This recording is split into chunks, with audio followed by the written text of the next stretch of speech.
Hello everyone, board बाबा में आप सभी का स्वागत है। हमें विकास गुप्ता और आप हैं हमारे प्यारे प्यारे विद्यार्थीगण। तो कृपया ध्यान दीजिए, आज हम लोग ऐसे महापुरुष के बारे में पढ़ने वाले हैं, ऐसे महान व्यक्ति के बारे में पढ़ने वाले हैं, ऐसे महान स्वतंत्रता सेनानी के बारे में पढ़ने वाले हैं जिन्होंने हमारे भारत देश को आज़ादी दिलाने में जो उनका योगदान था ना बाबू, उसे कभी भी भुलाया नहीं जा सकता है।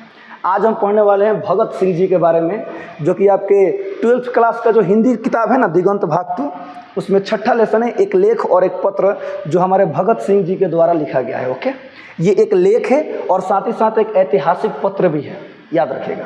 तो चलिए पाठ को शुरू करते हैं। दिल दिया है जान भी देंगे ऐ वतन तेरे लिए। वाकई में हमें अपने भारत देश से प्यार करना चाहिए, जिस प्रकार से ये सभी स्वतंत्रता सेनानी किया करते थे, और हमें पता है कि आप लोग करते हैं, हम सभी लोग करते हैं। तो चलिए शुरू करते हैं। भगत सिंह जी द्वारा रचित पाठ, एक लेख और एक पत्र। ओके, सबसे पहले बाबू आप लोगों को पता है कि शुरू में जो लेखक होते हैं, जो पाठ को लिखते हैं, उनके बारे में थोड़ा सा दिया रहता है। थोड़ा सा नहीं बल्कि बहुत ज़्यादा दिया रहता है। ओके, तो यहाँ पर हम केवल पाठ पढ़ने वाले हैं और थोड़ा सा इनके बारे में जानेंगे। और जो लेखक परिचय है ना, वो जब समरी वाला वीडियो अपलोड किया जाएगा, जिसमें क्वेश्चन आंसर और सारांश पूरा होगा, उसमें बताया जाएगा लेखक के बारे में आपके एग्जाम में क्या क्या आ सकता है और कुछ इंपॉर्टेंट लाइंस जो इनके बारे में है। ओके, यानी हमारे भगत सिंह जी के बारे में। तो फिलहाल यहाँ पे कुछ बातें जान लेते हैं भगत सिंह जी के बारे में। भगत सिंह जिनका जन्म 28 सितंबर 1907 में हुआ और शहादत का मतलब ये शहीद हुए। कब हुए? तो 23 मार्च 1931 में शाम 7:33 पर लाहौर षड्यंत्र केस में इनको फांसी दे दी गई थी। देखिए कितना, 1907 में जन्म होता है और 1931 में मर जाते हैं, इनको फांसी दे दी जाती है। महज लगभग 24 साल के ये थे। ज़रा सोचिए, 24 साल में इनकी मृत्यु हो गई। इन्होंने अपने देश के लिए जान दे दिया।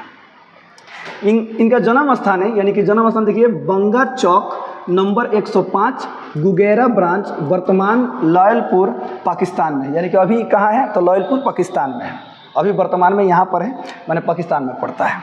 अगला देखिए, पैतृक गांव, यानी कि इनका पैतृक गांव, यानी माता पिता के साथ जो गांव होता है उनको पैतृक गांव बोला जाता है। पैतृक गांव खटकड़ कला पंजाब, यानी खटकड़ कला कहाँ है? पंजाब में है। और माता का नाम था विद्यावती एवं पिता का नाम था सरदार किशन सिंह। इनका जो परिवार था ना, वो पूरा का पूरा परिवार ही इनका स्वतंत्रता सेनानी था, यानी कि जो देश की आज़ादी दिलाने में उनकी भी पूरा का पूरा योगदान रहा था। ओके, तो चलिए पाठ को शुरू करते हैं। ये थोड़ा सा इनके बारे में अभी बता दिया गया, आपके एग्जाम में आ सकता है, मैं भी बाकी लेखक परिचय पूरा का पूरा सारांश वाले वीडियो में होगा। चलिए हम पाठ को शुरू करते हैं। ओके,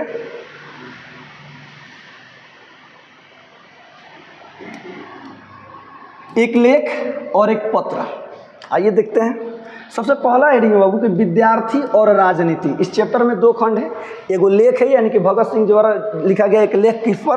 तो विद्यार्थी और राजनीति जीवन पर, यानी कि विद्यार्थी और राजनीति का संबंध कैसा होना चाहिए, क्या विद्यार्थियों को राजनीति में भाग लेना चाहिए कि नहीं लेना चाहिए, ये सभी चीज़ों के बारे में इसमें लिखा गया है। और एक ऐतिहासिक पत्र है, इनके एक मित्र हैं सुखदेव जी। सुखदेव जी के नाम इन्होंने एक पत्र लिखा था। जब भगत सिंह जी जेल में थे तब सुखदेव जी को इन्होंने एक पत्र लिखा था, वो वाला पत्र हमें क्या करना है? पढ़ना है। ओके, तो आइए देखते हैं विद्यार्थी और राजनीति में क्या क्या लिखा है। आइए, भगत सिंह जी कहते हैं, इस बात का बड़ा भारी शोर सुना जा रहा है कि पढ़ने वाले नौजवान, यानी जो विद्यार्थी हैं, राजनीतिक या पॉलिटिकल कामों में हिस्सा न लें। पंजाब सरकार की राय बिल्कुल ही न्यारी है। वाह, पंजाब सरकार की राय बिल्कुल ही न्यारी है। क्या? विद्यार्थियों से कॉलेज में दाखिल होने से पहले इस आशय की शर्त पर हस्ताक्षर करवाए जाते हैं कि वे पॉलिटिकल कामों में हिस्सा नहीं लेंगे। ये पंजाब सरकार एक नियम निकाल दिया है कि यदि कोई विद्यार्थी होगा और कॉलेज में एडमिशन लेगा ना, तो उसे पॉलिटिकल कामों यानी राजनीति वाले कामों में हिस्सा नहीं लेना है। इस बात का सिग्नेचर कीजिए। यानी कह रही बड़ी बढ़िया न्यारी है, ऐसे हाँ न्यारी है। अब आगे देखिए, आगे हमारा दुर्भाग्य कि लोगों की ओर से चुना हुआ मनोहर, जो अब शिक्षा मंत्री है, स्कूलों कॉलेजों के नाम एक सर्कुलर या परिपत्र भेजता है, एक लेटर भेजता है कि कोई पढ़ने या पढ़ाने वाला पॉलिटिक्स में हिस्सा न ले।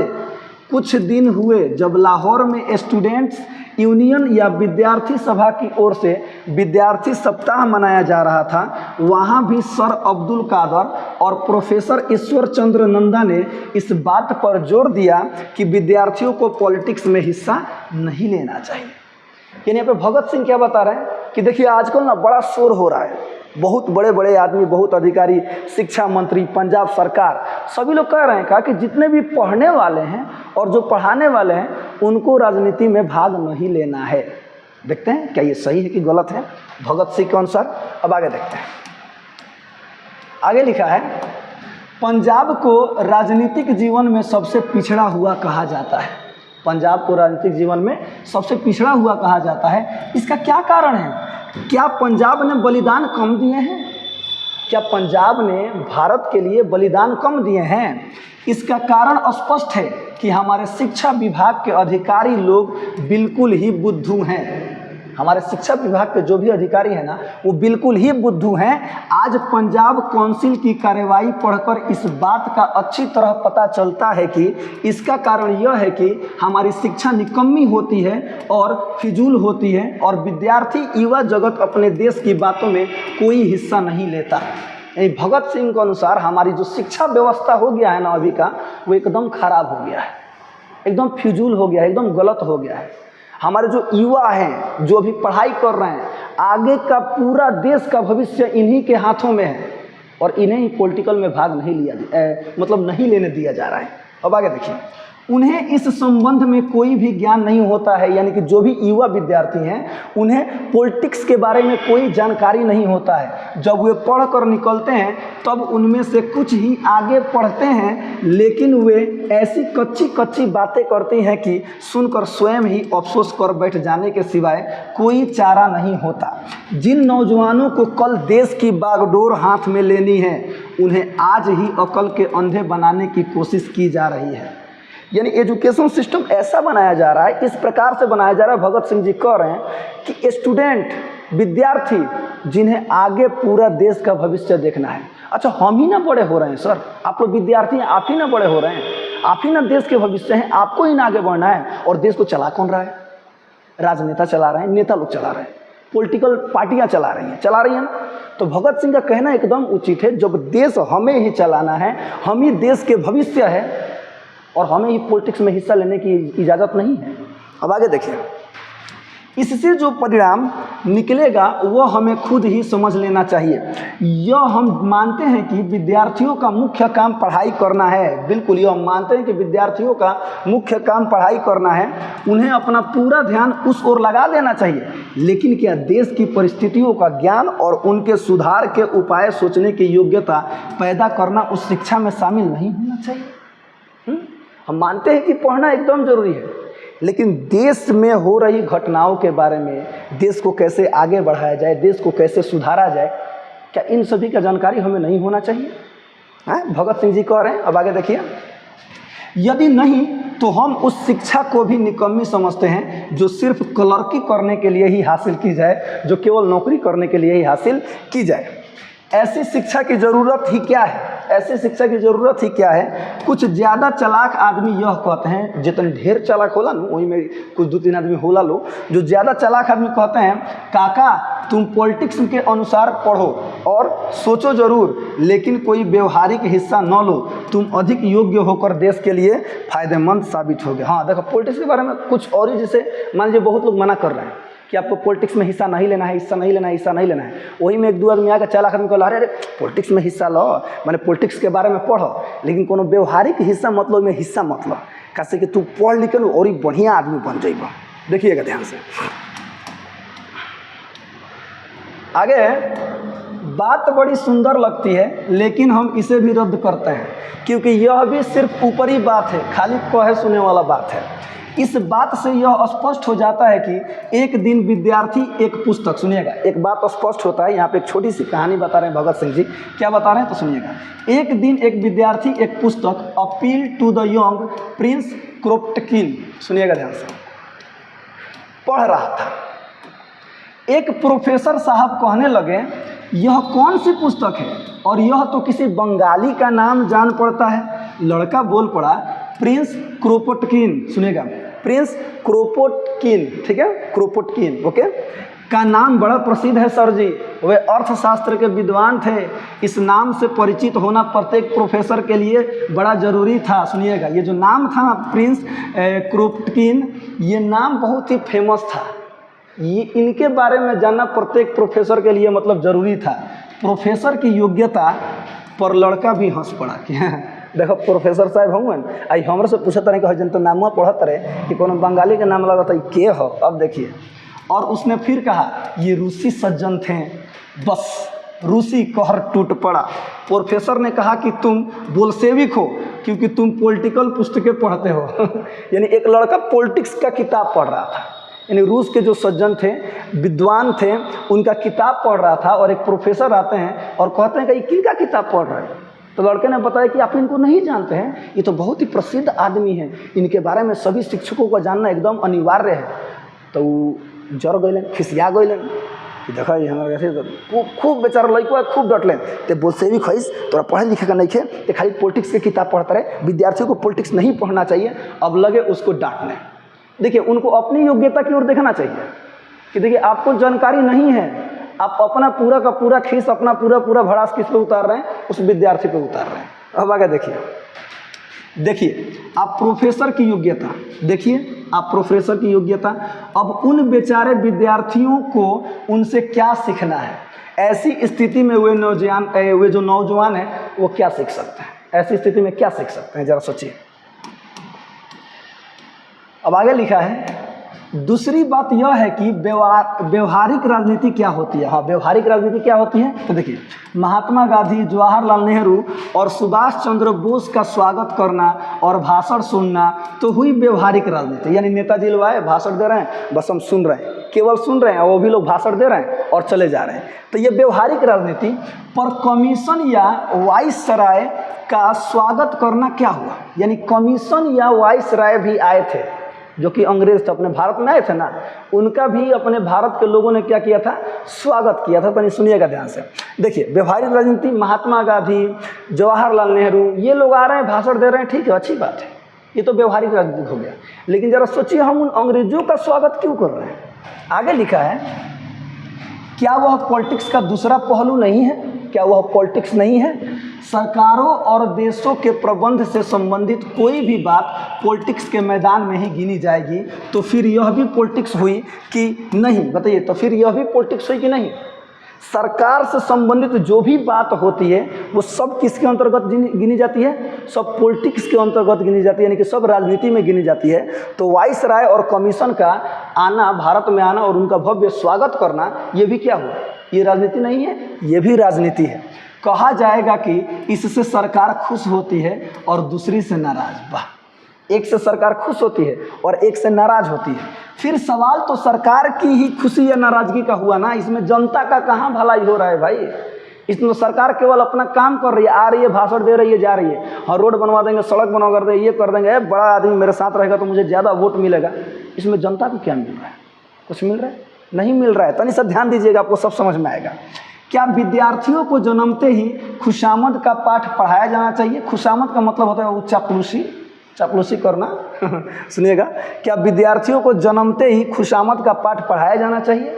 आगे देखिए, हम जो समझते हैं कि जब तक हिंदुस्तान में विदेशी डाकू कौन, अंग्रेज, विदेशी डाकू नहीं पशु हैं, पेट के गुलाम हैं, तो हम किस तरह कहें कि विद्यार्थी वफादारी का पाठ पढ़ें। जरा सोचिए। खैर विदेशी डाकू हैं वो तो बात अलग है, साथ साथ अपने देश में पशु हैं, पेट के गुलाम हैं, पेट के लिए मर रहे हैं, कट रहे हैं, तो किस आधार पे हम कह सकते हैं कि जो विद्यार्थी हैं वो वफादारी का पाठ पढ़े। बताइए, वफादारी का पाठ हम कैसे पढ़ सकते हैं, हम भूखे मर रहे हैं, कैसे पढ़ सकते हैं। आगे देखिए, सभी मानते हैं कि हिंदुस्तान को इस समय ऐसे देश सेवकों की ज़रूरत है जो तन मन धन देश पर अर्पित कर दें और पागलों की तरह सारी उम्र देश की आज़ादी के लिए न्यौछावर कर दें। वाकई में जब ये लिख रहे थे उस टाइम का सिचुएशन है, सुनिएगा ध्यान से। इस मतलब ऐसा ज़रूरत है इस समय कि जो देश के लिए अपना तन मन धन, अपने जान यानी हर चीज़ को निछावर कर दे। आगे देखिए, लेकिन क्या बुढ़ों में ऐसे आदमी मिल सकेंगे? क्या बुढ़ा व्यक्ति बेचारा ऐसा कर सकेगा? क्या परिवार और दुनियादारी के झंझटों में फंसे सयाने लोगों में ऐसे लोग निकल सकेंगे? क्या बुढ़ा व्यक्ति और साथ ही साथ जो परिवार चला रहा है, जिसके बाल बच्चे हैं, क्या वो ऐसा करेगा? नहीं करेगा। यह तो वही नौजवान निकल सकते हैं, मतलब वही नौजवान ये कर सकते हैं जो किन्हीं जंजालों में न फंसे हो, जिनको किसी भी प्रकार का टेंशन न हो। और जंजालों में पड़ने से पहले विद्यार्थी या नौजवान तभी सोच सकते हैं यदि उन्होंने कुछ व्यवहारिक ज्ञान भी हासिल किया हो। अर्थात कहने का मतलब ये हुआ कि जिन विद्यार्थियों को हम पॉलिटिक्स का जानकारी नहीं दे रहे हैं, पॉलिटिक्स के बारे में उन्हें नहीं पढ़ा रहे हैं, उनसे मतलब पॉलिटिक्स पढ़ने से रोका जा रहा है। ज़रा सोचिए, आज के समय में क्या बूढ़े व्यक्ति आकर लड़ाई करेंगे? नहीं करेंगे। क्या जो परिवार चला रहे हैं, जिनके बाल बच्चे हैं, बीवी बच्चे हैं, क्या वो लोग आकर शामिल होंगे? नहीं होंगे। कौन शामिल हो सकता है? एक विद्यार्थी, एक युवा, जिसको कोई टेंशन नहीं है, कोई झंझट नहीं है, शरीर स्वस्थ है। बात समझ रहे हैं ना? उसी तरह से इनका कहना है कि वो विद्यार्थी हैं, तो बताइए उन्हें पॉलिटिक्स की जानकारी क्यों नहीं दी जा रही है? जब पॉलिटिक्स के बारे में सीखेंगे, राजनीति सीखेंगे, तबे ना देश की बागडोर संभालेंगे, तबे ना आगे बढ़ पाएंगे देश को। आगे देखिए, सिर्फ गणित और ज्योग्राफी का ही परीक्षा के पर्चों के लिए घोंटा न लगाए। खाली गणित और ज्योग्राफी की परीक्षा खातिर लिख लिख के पास होकर चक्कर में मत लगिए, यानी राजनीति भी आप सीखिए।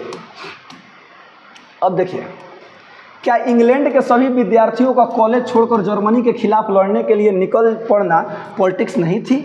तब हमारे उपदेशक कहाँ थे जो उनसे कहते जाओ जाकर शिक्षा हासिल करो? यानी कि इंग्लैंड में जब एक बार जर्मनी के खिलाफ जब लड़ाई छिड़ा था ना, तो उस टाइम क्या वहाँ के जितने भी विद्यार्थी थे ना, कॉलेज छोड़कर जर्मनी के खिलाफ लड़ने के लिए निकल गए थे, इन लड़ाई करने के लिए निकल गए थे। उन्हें कुछ ना कुछ पॉलिटिक्स का ज्ञान होगा तबे ना निकले थे, देश के प्रति प्रेम था तबे ना निकले थे। उस समय हमारे देश के उपदेशक कहाँ थे जो उस समय नहीं बोल रहे थे हैं विद्यार्थियों को तुम पढ़ाई लिखाई कर लो, तार लोग राजनीति के बारे में जानने की जरूरत नहीं है। सभी विद्यार्थी चले गए थे। जरा देखिए, ये तुलना कर रहे हैं।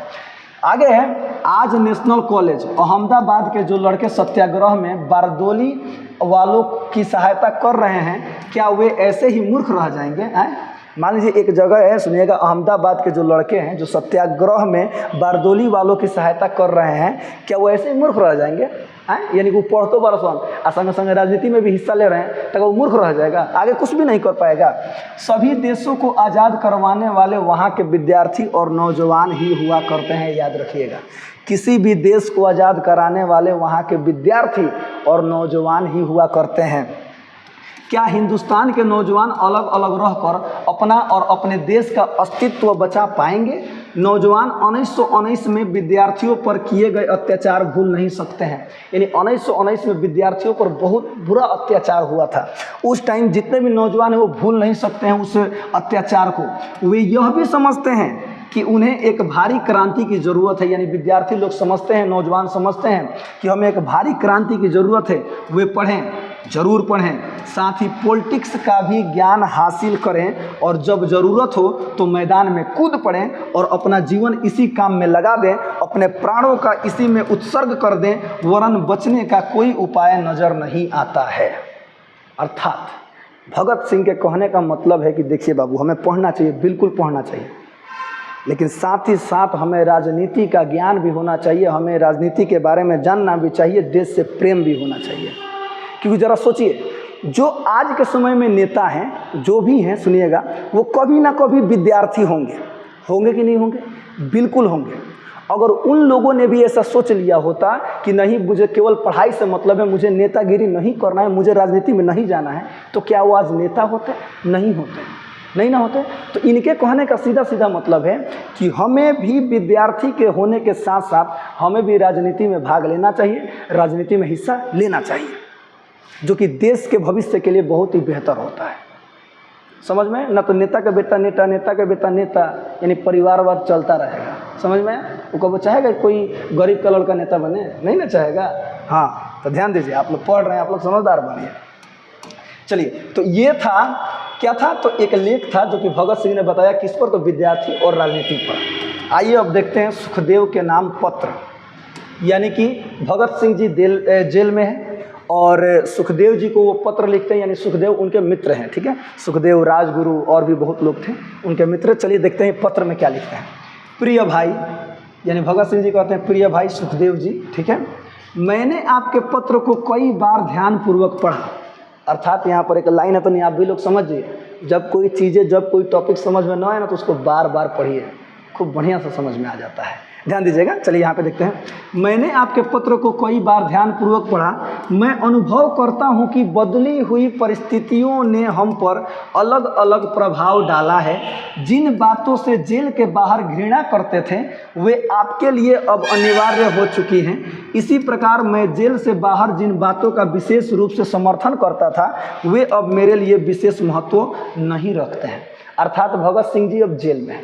जब जेल के बाहर थे वो जिन बातों का सपोर्ट करते थे और सुखदेव जी उन्हीं बातों का क्या करते थे, सपोर्ट नहीं करते थे। अब जैसे ही जेल गए हैं तो क्या हो गया सर, अब जिन बातों का ये सपोर्ट करते हैं अब उन बातों का वो सपोर्ट नहीं करते हैं। देखते रहिए, आपको पढ़ते जाएंगे आपको समझ में आ जाएगा। उदाहरणार्थ यानी उदाहरण देते हैं, मैं व्यक्तिगत प्रेम को विशेष रूप से मानने वाला था, यानी व्यक्ति के प्रेम को विशेष रूप से मानने वाला था, परंतु अब इस भावना का मेरे हृदय एवं मस्तिष्क में कोई विशेष स्थान नहीं रहा। यानी सुखदेव जी को कह रहे हैं कि मैं व्यक्ति प्रेम को बहुत ज़्यादा मानता था, लेकिन अब मेरे दिमाग में ना इस चीज़ का कोई स्थान नहीं है।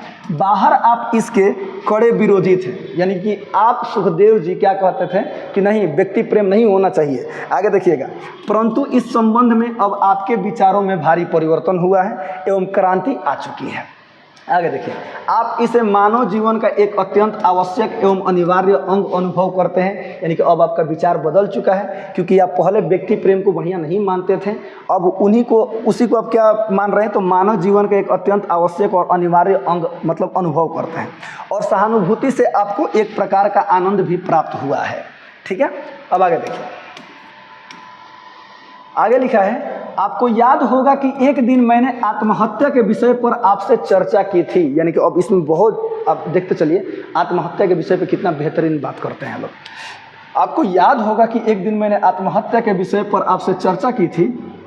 तब मैंने आपको बताया था कई परिस्थितियों में आत्महत्या उचित हो सकती है, परंतु आपने मेरे दृष्टिकोण का विरोध किया था। अर्थात उस टाइम भगत सिंह जी कह रहे थे कि आत्महत्या कई मायनों में चलिए कोई कर लेता है, कोई बात नहीं है, लेकिन उस टाइम आपने माने यानी जो सुखदेव जी थे उन्होंने भगत सिंह के जो दृष्टिकोण था, जो सोच था ना, उसको गलत ठहराया था, उसका विरोध किया था। मुझे उस चर्चा का समय एवं स्थान भली प्रकार याद है। याद रखिएगा आप लोग भी, हमारी यह बात शहंशाही कुटिया में शाम के समय हुई थी। शहंशाही कुटिया में किस टॉपिक पे, तो आत्महत्या के टॉपिक पे भगत सिंह और सुखदेव जी के बीच बातचीत हुई थी। ये अपने पत्र में लिख रहे हैं कौन, भगत सिंह जी। आपने मजाक के रूप में हंसते हुए कहा था कि इस प्रकार की कायरता का कार्य कभी उचित नहीं माना जा सकता। यानी कि कोई आत्महत्या करता है ना, वो कायर है और ये उचित नहीं है। आगे देखिए, आपने कहा था कि इस प्रकार का कार्य भयानक और घृणित है, परंतु इस विषय पर भी मैं देखता हूँ कि आपकी राय बिल्कुल बदल चुकी है। लेकिन अब आपकी राय क्या हो चुकी है, बिल्कुल बदल चुकी है। ऊपर हमने देखा ना कि जिस बात का मैं सपोर्ट करता था आप विरोध करते थे, आप जिस बात का सपोर्ट करते थे मैं विरोध करता था। अब सभी लोगों की मानसिकता बदल रही है। देखिएगा, अब आप उसे कुछ अवस्थाओं में न केवल उचित वरन अनिवार्य एवं आवश्यक अनुभव करते हैं। वरन का मतलब बल्कि भी होता है, याद, यानी बल्कि, सुनिएगा, न केवल उचित बल्कि अनिवार्य एवं आवश्यक अनुभव करते हैं, यानी कि कुछ आत्महत्या को अनिवार्य भी मानते हैं। आगे देखिए, मेरी इस विषय में अब वही राय है, यानी कि मेरी इस विषय में अब वही राय है। आगे देखिए, जो पहले आपकी थी, यानी कि जो पहले आपकी थी, कौन सी, अर्थात आत्महत्या एक घृणित अपराध है, यह पूर्णतः कायरता का कार्य है। देखिए क्या होता है, अभी उन्होंने क्या कहा, यानी कि पहले भगत सिंह जी आत्महत्या को क्या मानते थे, बढ़िया मानते थे, चलिए कोई किसी स्थिति में आत्महत्या कर लेता है, ओके। तो सुखदेव जी क्या कहते हैं, नहीं, एकदम ये घृणित है, अपराध है, कायरता का काम है, नहीं करना चाहिए। लेकिन अब क्या हुआ है, सुखदेव जी के विचार बदल चुके हैं। उनका मानना है कि नहीं, आत्महत्या किसी मायनों में आवश्यक हो सकता है, चलिए कोई बात नहीं है। लेकिन भगत सिंह जी कह रहे हैं नहीं, अब मेरा विचार बदल चुका है, आत्महत्या एकदम कायरता का ही कार्य है। देखिए, क्रांतिकारी का तो कहना ही क्या, कोई भी मनुष्य ऐसे कार्यों को उचित नहीं ठहरा सकता। केवल क्रांतिकारी तो कभी भी आत्महत्या करने को तैयार नहीं होंगे। और साथ ही साथ कोई भी मनुष्य आत्महत्या को उचित नहीं कहेगा, नहीं आत्महत्या हमें करना ही नहीं चाहिए। आगे देखिए, आप कहते हैं कि आप यह नहीं समझ सके कि केवल कष्ट सहन करने से आप अपने देश की सेवा किस प्रकार कर सकते हैं। यानी कि उन्होंने, यानी सुखदेव जी ने अपने पत्र में शायद ये बात लिखा होगा, उसी के बारे में बता रहे हैं। देखिए क्या लिखा है, बराबर पढ़ते हैं। आप कहते हैं, यानी कि सुखदेव जी कहते हैं कि आप, यानी कि मैं, यानी सुखदेव जी यह नहीं समझ सके कि केवल कष्ट सहन करने से आप अपने देश की सेवा किस प्रकार कर सकते हैं। अब देखिए क्या लिख रहे हैं, आप जैसे व्यक्ति की ओर से ऐसा प्रश्न करना बड़े आश्चर्य की बात है। यानी भगत सिंह जी कह रहे हैं कि सुखदेव जी आपके जैसे व्यक्ति से ऐसा प्रश्न, ऐसा बात बोलना बड़े सोच वाली बात है, ऐसा आप कैसे बोल सकते हैं। ध्यान दीजिएगा, क्योंकि नौजवान भारत सभा के ध्येय, यानी कि भारत सभा के ध्येय सेवा द्वारा कष्टों को सहन करना एवं बलिदान करना, सुनिएगा, को हमने सोच समझकर कितना प्यार किया था। अर्थात यानी कि भारत के लिए हम लोग जो भी सेवा करना होगा सेवा करेंगे, और उस सेवा करने के दौरान हमें जो भी कष्ट मिलेगा हम उस पर ध्यान नहीं देंगे। हमने उस चीज़ को कितना प्यार किया था, जरा सोचिए। चाहे कष्ट हो चाहे कुछ भी हो, सेवा करेंगे, और सेवा करते करते करते करते यदि हमको कोई कष्ट भी हुआ ना तो हम उस कष्ट को झेल लेंगे। आगे देखिएगा, मैं यह समझता हूँ कि आपने अधिक से अधिक संभव सेवा की। अब वह समय है कि जो कुछ आपने किया है उसके लिए कष्ट उठाएं। सुनिएगा, आपने भारत की बहुत सेवा की है, मुझे पता है, लेकिन अब वह समय आ गया है कि अब हमें कष्ट उठाना पड़ेगा, अब हमें कष्ट उठाना पड़ेगा ही पड़ेगा। दूसरी बात यह है कि यही वह अवसर है जब आपको सारी जनता का नेतृत्व करना है। भगत सिंह जी तो जेल में, वो कह रहे हैं कि अब आपको कष्ट उठाने की बारी है, सेवा बहुत कर लिया, ओके। अब यही वो अवसर है जो आप, जब आपको पूरा का पूरा जितना भी जनता है ना, सबका नेतृत्व करना है। आगे देखिए, मानव किसी भी कार्य को, लाइन याद रखिएगा, मानव किसी भी कार्य को उचित मानकर ही करता है। जी हाँ, मानव किसी भी कार्य को जले, मानव के में इंसान के जले कोनो काम में फायदा ना लोकला में तले कोनो काम मानव नहीं करता है, ये इंसान नहीं करता है, नहीं ना करता है। हाँ, कुछ प्यार मोहब्बत में लोग कर लेते हैं, कोई काम कर देते हैं, चलिए कोई बात नहीं है, लेकिन मानव किसी भी कार्य को उचित मानकर ही करता है। जैसे कि हमने लेजिस्लेटिव असेंबली में उन्होंने बम फेंका था, सुनिएगा ध्यान से, लेजिस्लेटिव असेंबली में बम फेंकने का कार्य किया था। यानी कि भगत सिंह, सुखदेव, राजगुरु, अलग अलग लोग थे, इन्होंने जा करके असेंबली में क्या कर दिए थे, बम फेंक दिए थे। कार्य करने के पश्चात, यानी कि वो कार्य करने के पश्चात उसका परिणाम और उसका फल भोगने की बारी आती है। चाहे आप सही करें या गलत करें, यदि कोई कर्म कर देते हैं तो उसका फल भी कन्फर्म मिलता है। सही करेंगे सही मिलेगा, गलत करेंगे गलत मिलेगा। तो वही कह रहे हैं कि जब हम लोग वो कर्म कर दिए, बम फेंक दिए, तो कार्य करने के बाद उसके परिणाम और उसका फल भोगने की बारी आती है। क्या आपका यह विचार है कि यदि हमने दया के लिए गिड़गिड़ाते हुए दंड से बचने का प्रयत्न किया होता तो हमारा यह कार्य उचित होता? यानी कि हमने जो सोच करके बम फेंका था, अगर बम फेंकने के बाद जाकर हम लोग गिड़गिड़ा लेते हैं, अरे माफ़ कर दो, लो गलती हो गई, तो हमने जो सोच अपने दिमाग में रख करके बम फेंका था, क्या हमारा सोच पूरा होता? कभी भी पूरा नहीं होता। लोग क्या सोचते हैं, देखा ना, बम फेंक कर गिरा के गोड़ लगा तरह, मैंने हाथ गोड़ जोड़ा तरह। ध्यान दीजिएगा, नहीं, इसका प्रभाव लोगों पर उल्टा होता, इसका प्रभाव लोगों पर उल्टा होता। अब हम अपने लक्ष्य में पूर्णतः सफल हुए हैं। हाँ, बम फेंक दिए, फेंके हैं, कहा तुम लोग को मार कर भगाएंगे अंग्रेजों, तो लोग को तुम से मार कर भगा सब। सुनिएगा ध्यान से, और फेंक दिए, फेंके हैं, सीधी सी बात है, वहाँ फेंके हैं, सीना तान के खड़े हैं, हाँ फिर फेंके, तब ना लोगों पे बेहतर प्रभाव पड़ेगा। बताइए, एकदम कितना खतरनाक क्रांतिकारी है भाई, एकदम लड़ रहा है अंग्रेजों सब, हम भी लड़ेंगे। अब मान लीजिए बम फेंक दिए और लगे रोने, तो दूसरों जाकर बम फेंकने से रोएगा कि नहीं रोएगा? फेंकबे नहीं करेगा, डेरा जाएगा पहले ही। देखिए, वही उनका कहना है। आगे लिखा है, बंदी होने के समय हमारी संस्था के राजनीतिक के बंदियों की दशा अत्यंत दयनीय थी। यानी कि जब ये लोग जेल में गए थे ना, यानी जब बंदी बनाए गए थे, तब उनकी जो राजनीतिक बंदी थे ना, यानी कि जो साथी लोग थे, उनकी जो दशा थी अत्यंत दयनीय थी, बहुत ही मतलब खराब थी। हमने उसे सुधारने का प्रयास आरंभ कर दिया।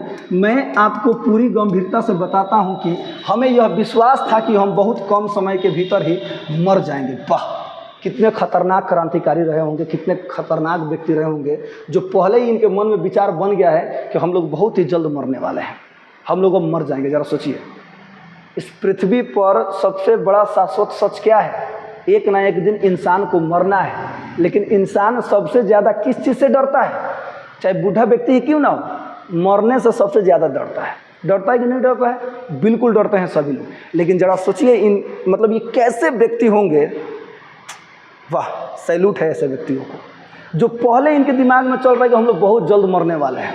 देखिएगा, हमें उपवास की स्थिति में कृत्रिम रीति से भोजन दिए जाने का न तो ज्ञान ही था, न हमें यह विचार सूझता ही था। जब ये लोग जेल में थे ना, तो उपवास अनशन समझते हैं ना, यानी कि खाना पीना छोड़ दिए थे लोग, उपवास में बैठे थे लोग। सुनिएगा ध्यान से, हम तो मृत्यु के लिए तैयार थे, हम तो मृत्यु के लिए, हम लोग जान रहे हैं कि मर रहे हैं, हमको मरना ही मरना है, तो हमें किस बात का टेंशन है? आगे देखिएगा, क्या आपका यह अभिप्राय है कि हम आत्महत्या करना चाहते थे?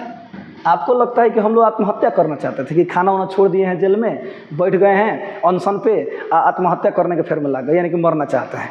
देखिएगा ध्यान से, नहीं, प्रयत्नशील होना एवं श्रेष्ठ और उत्कृष्ट आदर्श के लिए जीवन दे देना कदापि आत्महत्या नहीं कही जा सकती है।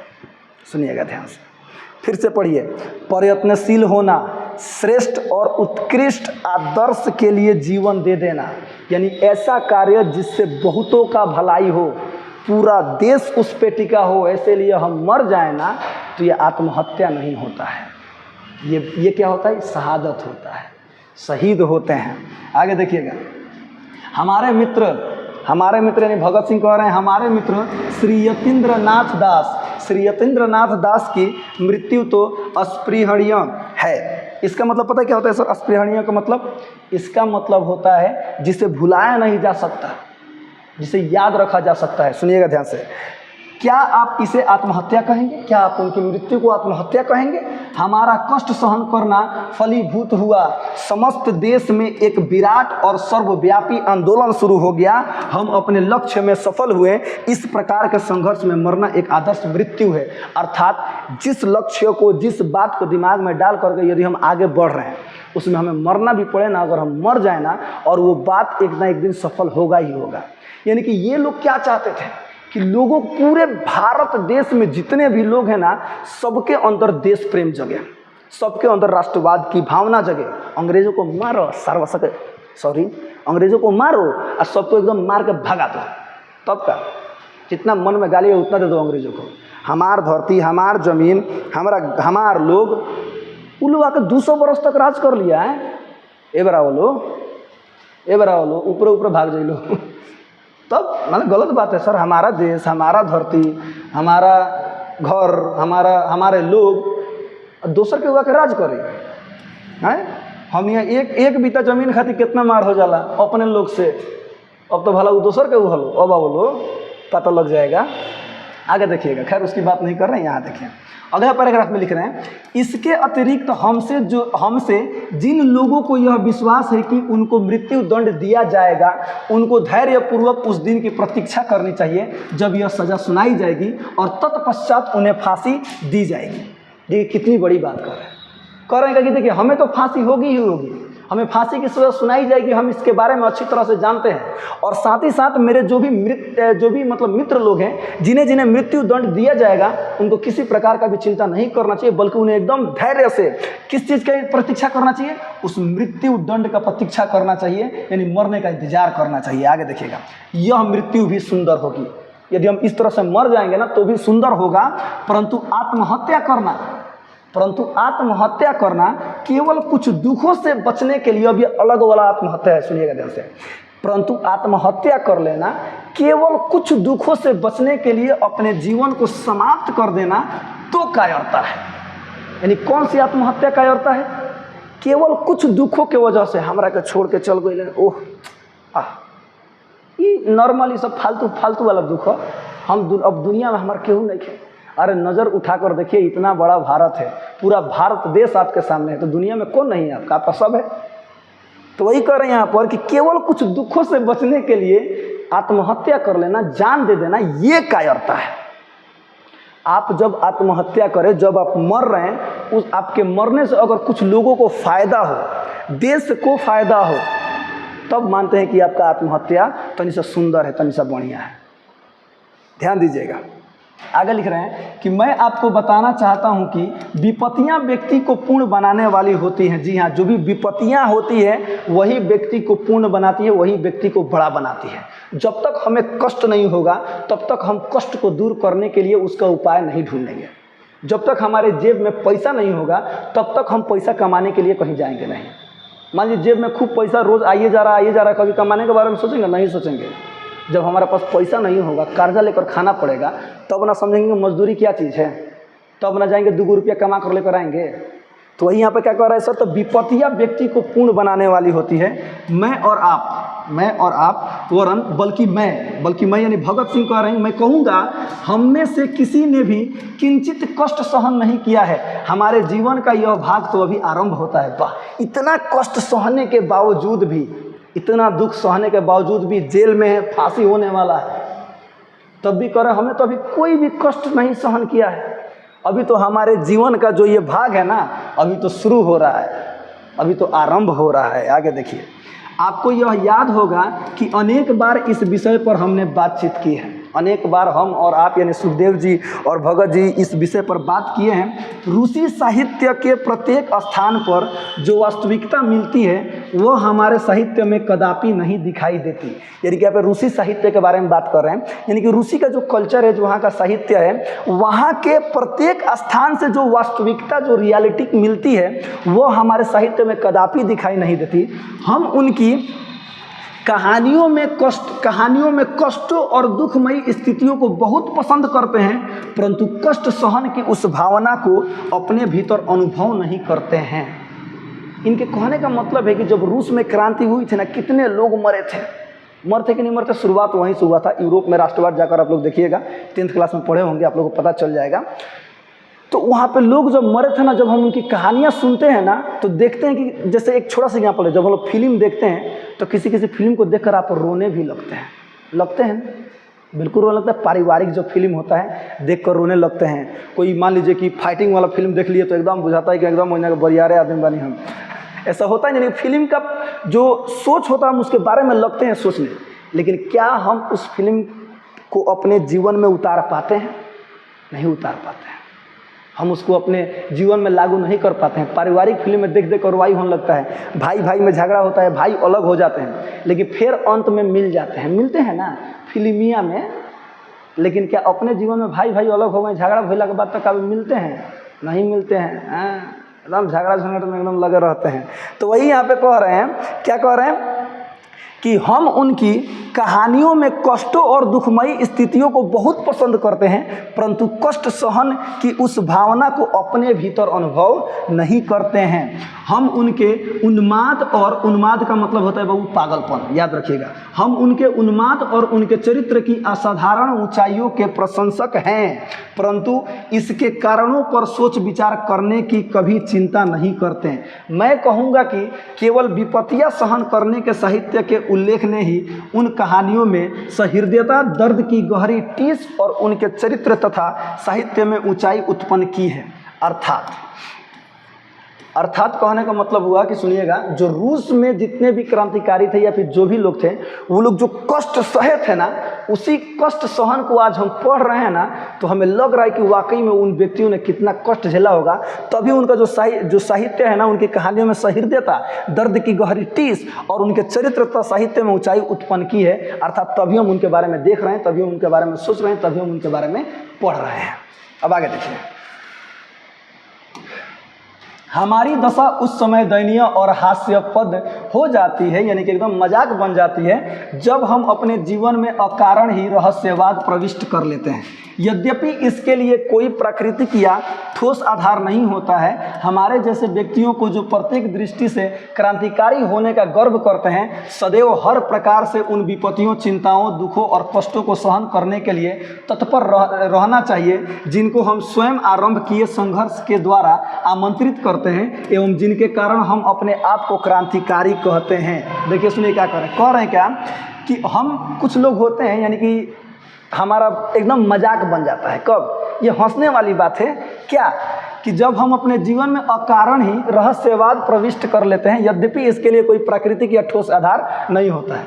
कभी कभी हम यहीं बस किसी से खिसिया जाते हैं, मुंह फुला लेते हैं, मुँह फुला लेते हैं, एकदम कहीं बैठ जाते हैं और कहते हैं कि हम तो तू हमारे से मत बोली है फलान ठेकान।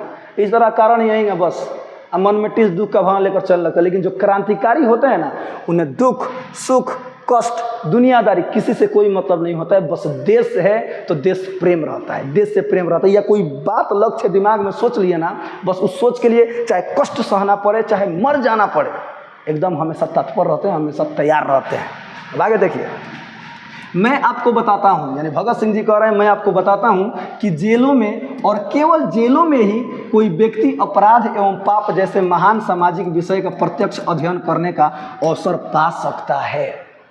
यानी कि इनके अनुसार जेल एक ऐसा जगह है जहाँ पर किसी भी टॉपिक के बारे में समझने के लिए, उसके बारे में सोचने के लिए खूब भरपूर समय रहता है।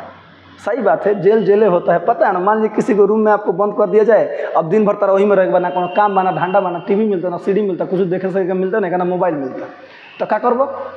खूब बढ़िया चिंता करेंगे, ये बात वो बात ये बात, मैंने सोचते हैं ना। तो उनके अनुसार कहने का मतलब है केवल जेलों में ही कोई व्यक्ति अपराध एवं पाप जैसे महान सामाजिक विषय का प्रत्यक्ष अध्ययन करने का अवसर पा सकता है।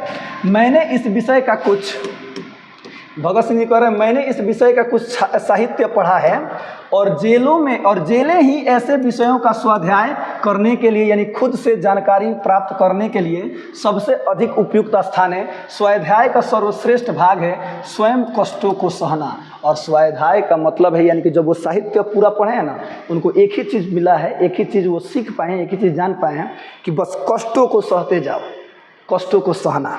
आगे देखिए, आप भली प्रकार जानते हैं, यानी कि आप भली भांति जानते हैं कि रूस में राजनीतिक बंदियों का बंदी गृहों में विपत्तियां सहन करना ही जारशाही का तख्ता उलटने के पश्चात उनके द्वारा जेलों के प्रबंध में क्रांति लाए जाने का सबसे बड़ा कारण था। अर्थात जो जितने भी राजनीतिक दल के लोग होते थे ना, यानी कि जो लोग क्रांतिकारी होते थे, उनको जब जेल में बंद किया जाता था ना, उनको बहुत ज़्यादा कष्ट दिया जाता था।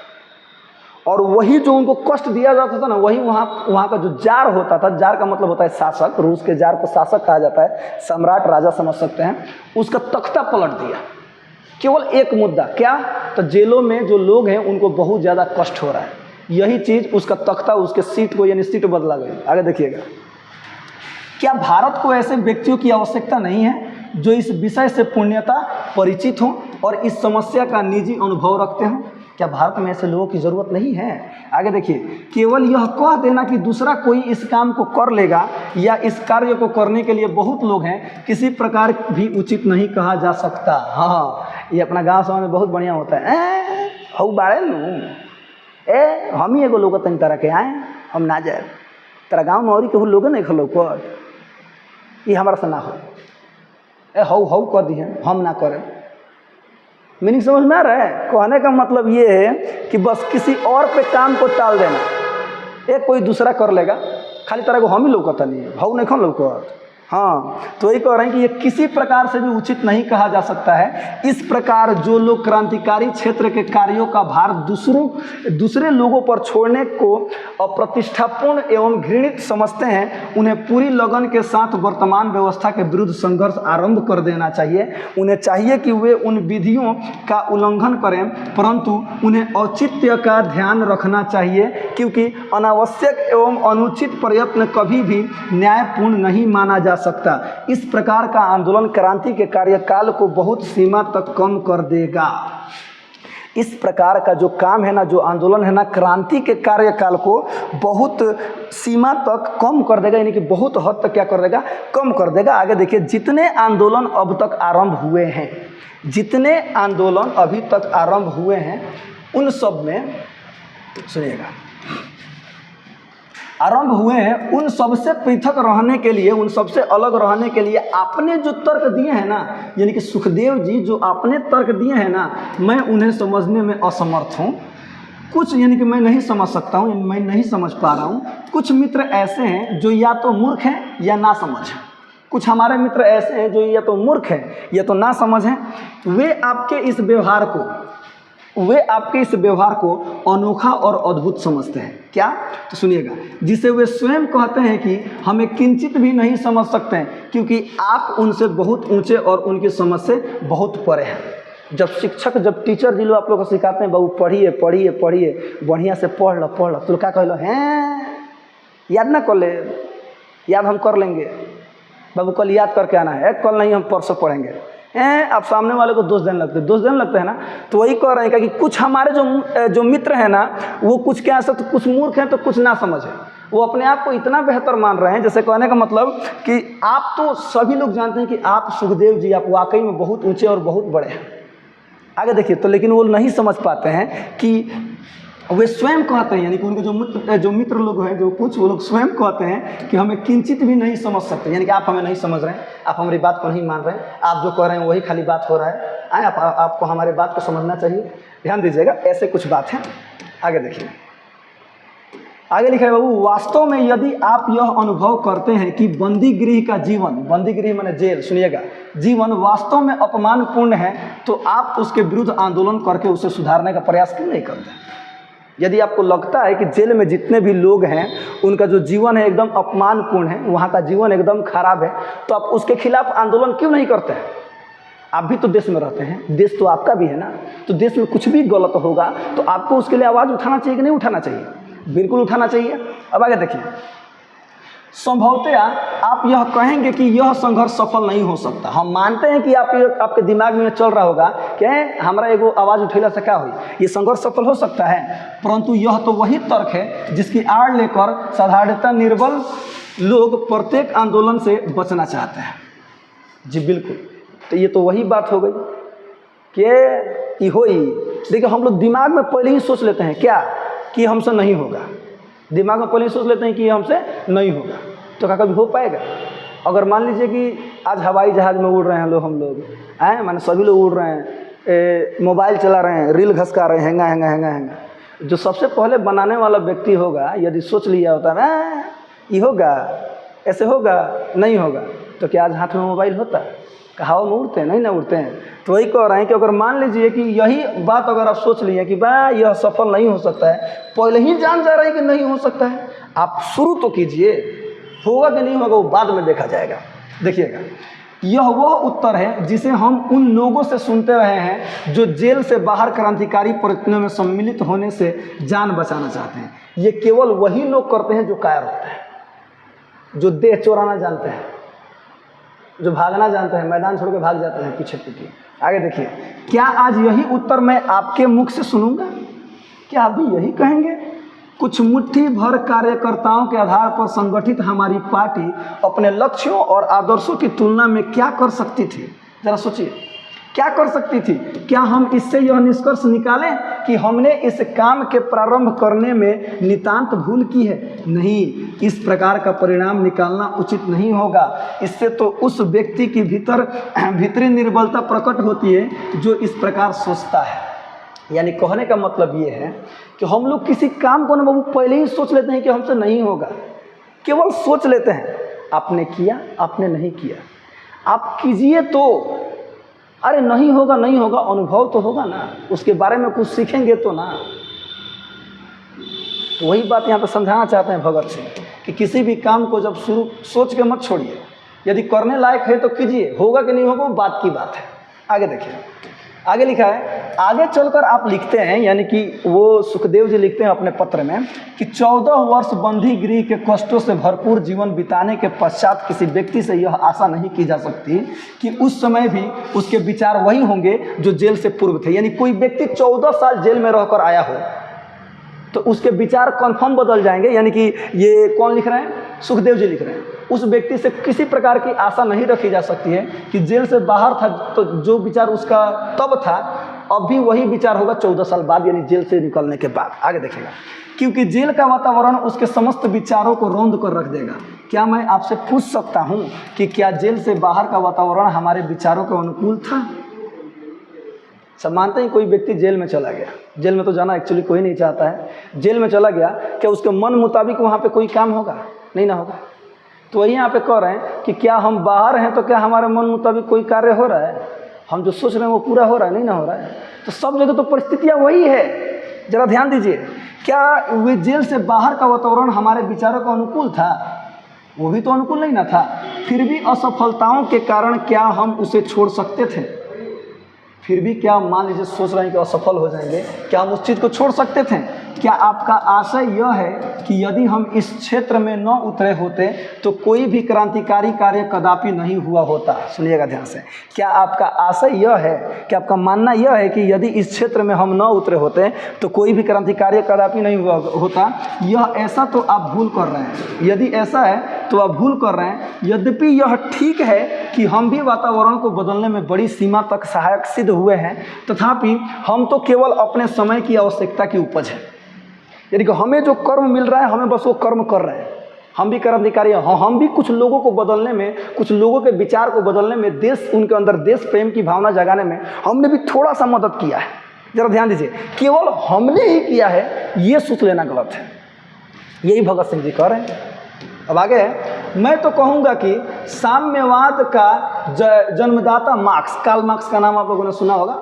दूसरा लेसन पढ़ना है, 10वां में जाकर पढ़ लीजिएगा, पढ़े होंगे आप लोगों को, मुझे पता है। मैं तो कहूँगा कि साम्यवाद का जन्मदाता कार्ल मार्क्स वास्तव में इस विचार को जन्म देने वाला था। मतलब किस विचार का? साम्यवाद के जनक किसको कहा जाता है? कार्ल मार्क्स को कहा जाता है ना। मतलब यही थे। असल में यूरोप की औद्योगिक क्रांति ने ही एक विशेष प्रकार के विचारों वाले व्यक्ति उत्पन्न किए थे।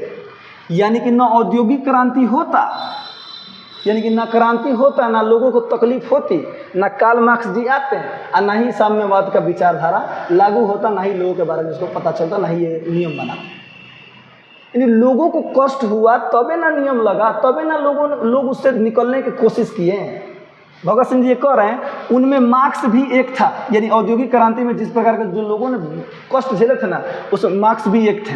हाँ, अपने स्थान पर मार्क्स भी निसंदेह कुछ सीमा तक समय के चक्र को एक विशेष प्रकार की गति देने में आवश्यक सहायक सिद्ध हुआ। हाँ, ये मानते हैं कि इन्होंने भी कुछ काम किया जिससे लोगों को फायदा हुआ, लेकिन इन्होंने किया ऐसा तो नहीं ना कह सकते हैं, नहीं कह सकते हैं। देखिए, जो भी महापुरुष, जो भी बड़े लोग होते हैं ना, वो अपना क्रेडिट नहीं लेते हैं सर, वो अपना क्रेडिट नहीं लेते हैं। वो डायरेक्ट वो जानते हैं कि मैंने किया है, बात खत्म। हाँ, किए हैं। जो सामने वाला है खुद समझ, मेरे कहने से थोड़ा समझेगा। मान लीजिए कोई मेरे बड़ा काम कर दिया और मुझे कहना पड़ रहा है, तो उसका फ़ायदा ही क्या है? कोई फ़ायदा नहीं है। सामने वाला जानता है कि ये बंदा बहुत खतरनाक आदमी है, तो है। आगे देखिए, मैंने माने कौन? भगत सिंह जी बोल रहे हैं, मैंने और आपने भी, हाँ मैंने आपने भी, खाली मैंने ना, इस देश में समाजवाद और साम्यवाद के विचारों को जन्म नहीं दिया। हमने समाजवाद और साम्यवाद को जन्म नहीं दिया, वरन बल्कि यह तो हमारे ऊपर हमारे समय एवं परिस्थिति के प्रभाव का परिणाम है। निसंदेह हमने इन विचारों का प्रचार करने के लिए कुछ साधारण एवं तुच्छ कार्य अवश्य किया है। इसलिए मैं कहता हूँ कि जब हमने इस प्रकार के एक कठिन कार्य को हाथ में ले लिया है, तो हमें उसे जारी रखना चाहिए और आगे बढ़ना चाहिए। विपत्तियों से बचने के लिए आत्महत्या कर लेने से जनता का मार्गदर्शन नहीं होगा। विपत्तियों, कुछ कष्टों के वजह से अगर हम आत्महत्या कर लें, तो हम जो चाहते हैं जनता को मार्गदर्शन करना, यानी कि जनता को बताना कि अपने देश के लिए लड़िए, अंदर क्रांतिकारी की भावना जगाइए, राष्ट्रवाद की भावना जगाइए, तो वो तो कार्य नहीं होगा अगर हम आत्महत्या कर लेते हैं तो। बल्कि यह तो एक प्रतिक्रियावादी कार्य होगा। क्रिया के विपरीत जो कार्य होता है, बस यही कार्य होगा। करना चाहते थे कुछ और, हो गया कुछ और। आगे देखिए, जेल के नियमों के अनुसार जीवन की निराशाओं, दबाव और हिंसा असीम परीक्षा युक्त वातावरण का विरोध करते हुए हम कार्य करते रहे। यानी कि जेल में भले हमको कितना हो भी कष्ट हुआ, बहुत दुख झेलना पड़ा, बहुत कष्ट हुआ, लेकिन हम अपना कार्य करते रहें। जिस समय हम अपना कार्य करते थे, उस समय नाना प्रकार से हमें कठिनाइयों का निशाना बनाया जाता था। यहाँ तक कि जो लोग अपने आप को महान क्रांतिकारी कहने का गौरव अनुभव करते थे, वे भी हमको छोड़ गए। वे लोग जो अपने आप को महान क्रांतिकारी बताते थे ना, वो भी हम लोगों को छोड़ गए। क्या ये परिस्थितियाँ असीम परीक्षा युक्त न थी? कि कष्टदायक नहीं थी, परीक्षा युक्त नहीं थी? आगे देखिए, फिर अपने आंदोलन एवं प्रयासों को जारी रखने के लिए हमारे पास क्या कारण और तर्क था? हमारे पास, मान लीजिए कोई किसी दूसरे के वजह से आप कोई कार्य मतलब ना दें, कोई आप काम कर रहे हैं, यदि वही व्यक्ति छोड़कर चला जाए, आपको क्या लगेगा? जा, अब हमसे होगा ही नहीं। वही कह रहे हैं कि नहीं, ऐसा नहीं सोचना चाहिए, आप ही कर सकते हैं। देखिएगा क्या स्वयं यही तर्क हमारे विचारों को शक्ति नहीं देता है? और क्या ऐसी क्रांतिकारी कार्यकर्ताओं के उदाहरण हमारे सामने नहीं है जो जेलों से दंड भोग कर लौटे और अब भी कार्य कर रहे हैं? ऐसे बहुत सारे क्रांतिकारी हैं जो जेलों से लौट कर आए हैं, तब भी अभी भी क्रांति यानी अभी भी देश के लिए कुछ मर मिटने को तैयार है। कहने का तात्पर्य यह है। अब आगे सुनिए, यदि वाकुनिन ने आपके समान सोच विचार किया होता तो वह प्रारंभ में ही आत्महत्या कर लेता। वाकुनिन एक व्यक्ति है, सुनिएगा, यदि आपके जैसा सोचा होता तो पहले ही आत्महत्या करके मर गया होता। आज आपको ऐसे असंख्य क्रांतिकारी दिखाई देते हैं जो रूसी राज्य में उत्तरदायी पदों पर विराजमान हैं और जिन्होंने अपने जीवन का अधिकतर भाग दंड भोगते हुए जेलों में बिताया है। मनुष्य को अपने विश्वासों पर दृढ़तापूर्वक अडिग रहने का प्रयत्न करना चाहिए। कोई नहीं कह सकता कि भविष्य में क्या घटना घटने वाली है। यहाँ पे एक बात लिखा है बाबू, आप भी लोग खूब बढ़िया से देख लीजिए और याद कर लीजिएगा कि मनुष्य को अपने विश्वासों पर दृढ़तापूर्वक अडिग रहने का प्रयत्न करना चाहिए। कोई नहीं कह सकता कि भविष्य में क्या घटना होने वाली है। भविष्य में क्या होने वाली है हम जानते हैं? बिल्कुल नहीं जानते हैं। इसलिए यदि हम किसी चीज़ को संकल्प बना लेते हैं, यदि हमारे दिमाग में बैठ गया कि हमें बिहार टॉप पर आना है तो आना है, बात ख़त्म। अब इसके लिए जो भी करना पड़ेगा हम करेंगे। हमें 400 से ज़्यादा नंबर लाना है तो लाना है, बात ख़त्म। अब इसके लिए जो भी होगा हम करेंगे। वाह, सीखिए भगत सिंह जी से। आगे लिखा है, क्या आपको याद है कि जब हम इस विषय पर चर्चा कर रहे थे कि हमारी बम फैक्ट्रियों में अत्यंत तीव्र एवं प्रभावकारी विष भी रखा जाना चाहिए? हमारा जो बम फैक्ट्री है उसमें अत्यंत तीव्र यानी तेज और विषकारी मतलब जो चीज़ माने खतरनाक चीज़ रखा जाना चाहिए। तो आपने बड़ी दृढ़ता से इसका विरोध किया था। आपने कहा था नहीं रहना चाहिए, यानी सुखदेव जी ने कहा था। आप इस विचार से ही घृणा करते थे, आपको इस पर विश्वास नहीं था। फिर अब क्या हुआ है बताइए? फिर अब क्या हुआ? यहाँ तो ऐसी विकट और जटिल परिस्थितियाँ भी नहीं हैं। मुझे तो इस प्रश्न पर विचार करने में भी घृणा होती है। आपको उस मनोवृत्ति से घृणा थी जो आत्महत्या करने की अनुमति देती है। आपको उस मनोवृत्ति यानी कि उस मानसिक स्थिति यानी जो सोच से घृणा थी जो आत्महत्या करने की अनुमति देती है। आप मुझे यह कहने के लिए क्षमा करें, यानी आप यह मुझे कहने के लिए क्षमा करें क्या कि यदि आपने अपने बंदी बनाए जाने के समय ही इन विचारों के अनुकूल कार्य किया होता, अर्थात अपने विष खाकर उस समय आत्महत्या कर ली होती, तो आपने क्रांतिकारी कार्य की बहुत बड़ी सेवा की होती। परंतु इस समय तो इस कार्य पर विचार करना भी हमारे लिए हानिकारक होगा। अर्थात सुखदेव जी जब जेल जाते हैं और यानी भगत सिंह के कहने का मतलब यदि जब जेल गए आप, यदि उसी टाइम आप आत्महत्या कर लेते हैं, तब लोगों के अंदर एक आक्रोश फैलता कि हाँ जवान बंदा सही आदमी था, आत्महत्या कर लिया, आंदोलन करो, मारो, भगाओ सब अंग्रेजों को। सुनिएगा ध्यान से। लेकिन आप इतने समय तक जेल में रहे, अब बाहर आए हैं, अब आप ऐसी आत्महत्या वाली बात कर रहे हैं, ये तो गलत बात है। ऐसा नहीं करना चाहिए। सुनिएगा ध्यान से। आगे लिखा है एक और विशेष बात। क्या कह रहे हैं हमारे भगत सिंह जी? एक और विशेष बात जिस पर मैं आपका ध्यान आकर्षित करना चाहता हूँ, यह है कि हम लोग ईश्वर, पुनर्जन्म, नरक, स्वर्ग, दंड एवं पारितोषिक अर्थात भगवान द्वारा किए जाने वाले जीवन के हिसाब आदि में कोई विश्वास नहीं रखते हैं। जो क्रांतिकारी होते हैं सर, वो लोग विश्वास नहीं रखते हैं। अतः हमें जीवन एवं मृत्यु के विषय में भी नितांत भौतिकवादी रीति से सोचना चाहिए। सुनिएगा ध्यान से। एक दिन जब मुझे पहचानने जाने के लिए, एक अब छोटा सा कहानी बता रहे हैं, जब वो जेल में थे, एक दिन जब मुझे पहचाने जाने के लिए कोई दिल्ली से यहाँ लाया गया था, तो गुप्तचर विभाग के कुछ अधिकारियों ने मेरे पिताजी की उपस्थिति में मुझसे इस विषय पर बातचीत की थी। सुनिएगा, यानी पहचान करने के लिए कि मन हवन की ना हवन, ये आदमी जगह हवन की ना हवन बुलाया गया था। तो मेरे पिताजी की उपस्थिति में मुझसे कुछ बातचीत यानी भगत सिंह से कुछ बातचीत की गई थी। उन्होंने कहा था कि मैं कोई भेद खोलने और इस प्रकार अपना जीवन बचाने के लिए तैयार नहीं हूँ। इससे सिद्ध होता है कि मैं जीवन से बहुत दुखी हूँ। उनका तर्क था कि मेरा यह मृत्यु तो आत्महत्या के समान होगी, परंतु मैंने उनको उत्तर दिया था कि मेरे जैसे विश्वास और विचारों वाला व्यक्ति व्यर्थ में मरना कदापि सहन नहीं कर सकता है। हम तो अपने जीवन का अधिक से अधिक मूल्य प्राप्त करना चाहते हैं। हम मानवता की अधिक से अधिक संभव सेवा करना चाहते हैं, विशेषकर मेरे जैसा भला मनुष्य जिसका जीवन किसी भी रूप में दुखी या चिंतित नहीं है, किसी समय भी आत्महत्या करना तो दूर, उसका विचार भी हृदय में लाना ठीक नहीं समझता। वही बात मैं इस समय आपसे कहना चाहता हूँ। अर्थात कहने का मतलब, जो भगत सिंह जी जेल में थे, कहीं पे बंदी बनाए गए थे, पकड़े गए थे, तो उनको पहचान करने के लिए जो कुछ लोग बुलाए गए थे, इनको पहचानिए व्यक्ति है कि नहीं है। कुछ भेद खुलवाना चाहते थे अंग्रेजों लोग, तो भगत सिंह ने स्पष्ट कर दिया था, ना मर जाएंगे मंजूर है, लेकिन भेद नहीं खोलेंगे। अपने भारत देश को, मतलब भारत देश के बारे में कोई जानकारी होगी उनको, उनके मित्रों की जानकारी होगी कि यहाँ पर इनको पकड़ लीजिए, वो फलान ठेकान, मतलब कोई भी भेद नहीं खोलें। जेलों में टॉर्चर किया जाता है ना कुछ बात तो गुलवाने के लिए, लेकिन इन्होंने, कौन, भगत सिंह जी ने कुछ नहीं बोला। और वही वो बता रहे हैं कि मेरे जैसा भला मनुष्य जिसका जीवन किसी भी रूप में दुख या चिंतित नहीं है, मुझे किसी प्रकार का टेंशन नहीं है, मुझे किसी प्रकार का दुख नहीं है, मर जाऊंगा, भले मर जाऊंगा, और ये आत्महत्या नहीं होगी। ध्यान दीजिएगा, आत्महत्या के बारे में तो ये सोच भी नहीं सकते थे। कौन? भगत सिंह जी। आगे लिखा है, आशा है आप मुझे अनुमति देंगे कि मैं आपको यह बताऊं कि मैं अपने बारे में क्या सोचता हूं। यानी कि पहले लिख दिए कि आशा है कि आप मुझे अनुमति देंगे कि मैं आपको बताऊं कि मैं आपके बारे में, यानी कि भगत सिंह जी सुखदेव जी के बारे में क्या सोचते हैं। सुनिएगा, मुझे अपने लिए मृत्यु दंड सुनाए जाने का अटल विश्वास है। वाह, भगत सिंह जी जानते थे कि मुझे फांसी की ही सज़ा सुनाई जाएगी।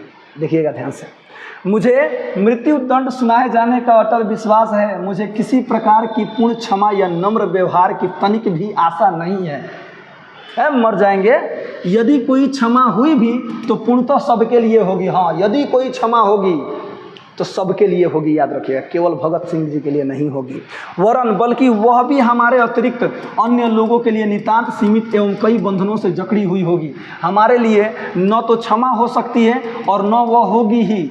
यानी असल में बात समझिए, भगत सिंह जी अपना जान दे दिए, देश के लिए जान दे दिए, मर गए।